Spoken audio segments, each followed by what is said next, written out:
There we go, we are live. Hello, good evening, and welcome to our 8 o'clock Q&A going live with my communication coach post and also on the Risley Community Gym page. And the reason that we're going live on both pages is because they're both relevant to each subject. So yes, of course, in the gym we talk about physical health, but we also like to concentrate on your mental well-being as well, and often these interact with how we behave and how we communicate the things that are going on in our life. So I will keep it shorter than last week. I did get a bit carried away and over enthusiastic, but if you haven't listened to last week's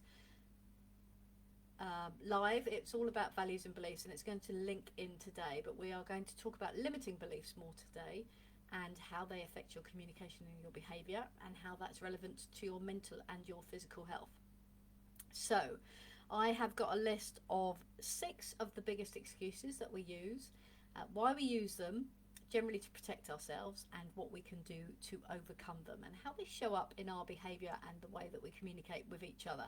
Because when we use excuses, it's often emotionally driven behavior, which comes from a fear base, which is generally generated from something that we're worried about losing.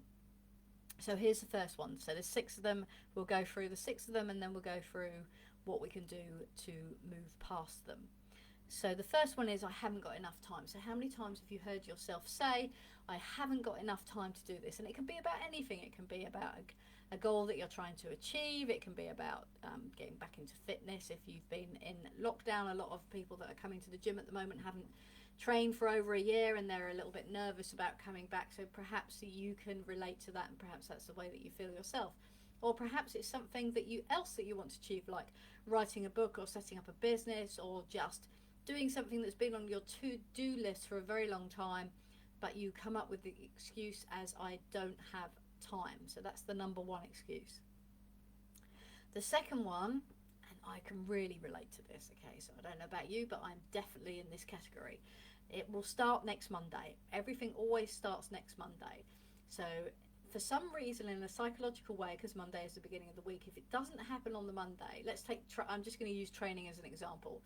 So if you don't book into your gym class, or you don't do your training session on a Monday, then what can happen is that the week starts to drift. So if you don't write the first chapter of your book on the Monday, or if you don't get out on your bike on a Monday, or if you don't have food that's healthy in your cupboard on a Monday, but you do have cake, or if you are looking to give up alcohol for a week, but then somebody on a Monday says, oh, come on out on the Monday, or you have the hangover from the Sunday and you need the hair of the dog on the Monday, then you'll always look to start next Monday rather than start on Tuesday, which is very interesting because it's just a day. But for some reason, psychologically, it's the beginning of the week, and we know that if we can get things done on the first day of the beginning of the week, that we're more likely to be successful for the rest of the week. So that's number 2. Number 3 is, I can't afford it. And so we use that as an excuse. And sometimes we can't afford it. Sometimes it might be that you are looking at a gym membership and actually you can't afford it. But that shouldn't be a barrier to then getting healthy, because there's lots of activities you can do that don't cost money. But what we do is we allow that to get in the way. And often we allow that to get in the way of investing in ourselves and developing ourselves or learning a new skill. And so we will use that as an excuse. Number 4, and I have heard myself say this now as a woman of 52. Yes, I know, oil of Olay works very well. There are other beauty creams available, of course. Is, I am too old. And I love this excuse because there are so many YouTube videos of people in their 70s, 80s and 90s doing things for the first time ever. And actually, I have to say, putting me to shame, because you're never too old to learn a new skill. And actually, we know that if we don't use parts of the brain, then they do die off. So those this is what happens when you're 52. This is definitely an excuse, so I can't remember. Neuroplasticity parts of the brain, we know they grow when you learn new skills, and that doesn't matter how old you are. That's a proven scientific fact, that they will still continue to grow when you learn new skills. We have an over 65s group at the gym, which is one of our biggest growing groups at the moment, because now when you become ill and you go and see the doctor, they're often saying you need to get yourself in the gym and get more flexible and start doing functional training. So you're never too old to learn a new skill. That is an absolute excuse that we kid ourselves and tell ourselves. And then we have, I'm not smart enough, or I'm not good enough. So both of those link into each other. And I often hear, in fact, I was listening through a conversation between a couple of young people the other day, and I heard one of them saying, I'm stupid. I've dropped out of school. I couldn't get this exam. I'm stupid. And I found that really interesting, because we do tell ourselves that, and that can have a negative impact on the way that we then behave and communicate around things, and we become nervous, and it affects our confidence. So all of these are excuses that we use, and I believe we use them when we don't feel very confident in ourselves. Lots of people come to me for communication coaching because they're not confident, so they're not confident enough to go and ask for a pay rise, or they feel that they're not being listened to in meetings, or they're at an age where the kids have grown up and they've lost their confidence and don't know what to do next. They kind of can't find their purpose anymore. And it's exactly the same with the gym. A lot of people who come to the gym, when they first arrive, are very nervous about what to expect to walk in, because they don't have the confidence. And yet I see so many people, once you sit down and just help them through and look at what they've achieved in their lives and look at what they can achieve going forward and help build confidence, that it's an amazing pattern. I remember doing a bodybuilding competitions. I've done two, yes, I know it was midlife crisis, I think. It's another excuse. In fact, my boss once said to me, why don't you just get a sports car like everybody else? Why do you have to be different? So I decided to do two bodybuilding competitions in my midlife crisis. And I remember going to see somebody about posing. Yep, I know, posing. Who'd have thought that there was so much complexity to bodybuilding competitions? But it's a whole different universe of bikinis and tanning and heels and posture and posing and turning. Honestly, there's a whole industry around, there is a whole industry around it, which I never knew about.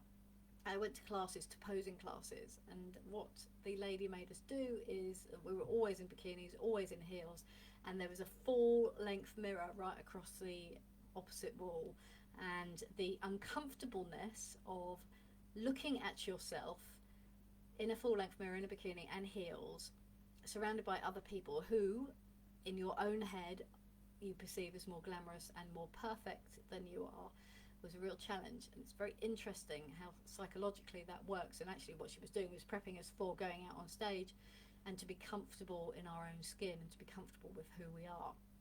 And all of that was just to do with confidence. So it's fascinating how we limit ourselves by the words that we say, the excuses that we give to ourselves. And so let's just have a quick look at how we can overcome some of those.